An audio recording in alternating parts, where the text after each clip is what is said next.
heights and distance.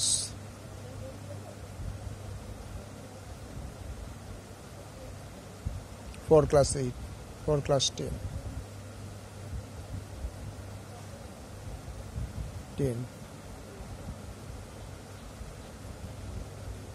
Exercise 25. Exercise 25. Serial number 803.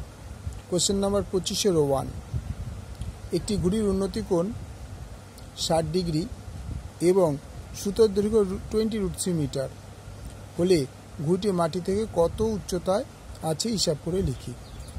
তাহলে এটা অনুভূমিক রেখা, এটা মাটি, এখান থেকে একটা লোক ঘুড়ি উড়াচ্ছে। ঘুড়ির সুতো জেনারেলি সোজা থাকে না, একটু ইনক্লাইন্ড থাকে, তাই তার একটা ডিগ্রি কোণে থাকে। তাহলে এখানে ঘুড়ির সুতোর লম্বাটা বলেছে 20√3, অর্থাৎ ঘুড়ির সুতোটা হচ্ছে এসি। তাহলে এই এসিটা বিসির সঙ্গে 60 ডিগ্রি কোণ করে আছে, অর্থাৎ ঘুড়িটা যে ওড়াচ্ছে সেই ঘুড়িটার যে হাইট, সেই হাইটের সঙ্গে ভূমির কোণটা হচ্ছে তোমার 60 ডিগ্রি।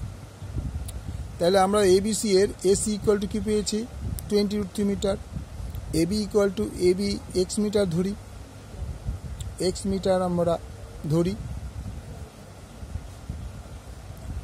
তাহলে ACB angle ACB equal to হয়ে গেল 60 ডিগ্রি।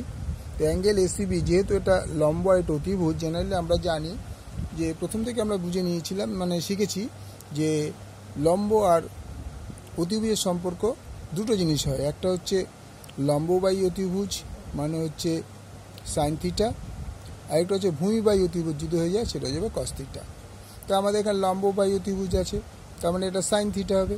তাহলে angle ACB equal to sine 60 degree. Sine 60 degree equal to হচ্ছে লম্ব বাই অতিভুজ। তো লম্ব হচ্ছে এক্স আর ভূমি হচ্ছে অতিভুজ হচ্ছে 20√3। তাহলে ট্যান সাইন 60 মান কত √3/2, তাই সেইটা ইকুয়াল টু এক্স বাই 20√3। এবার যদি আমরা ক্রস গুণ করি 2x ইজ ইকুয়াল টু 20√3, তাহলে 2x, এবার √3 থেকে গুণ করলে কী হবে, শুধু 3 হয়ে যায়। তাই লেখা যায় পরে 20 × 3, তখন 2x equal to 60, x equal to 60/2 মানে 30 মিটার। তার মানে ঘড়িটি বলেছে ঘড়িটি কত উচ্চতায় আছে।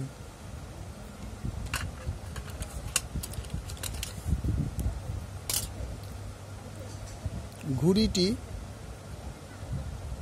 মাটি থেকে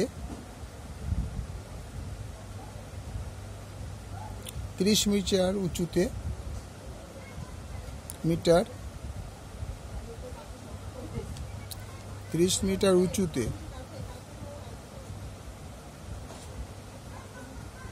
উঁচুতে রয়েছে,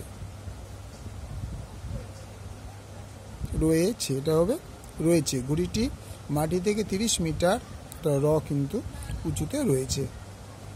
ওকে।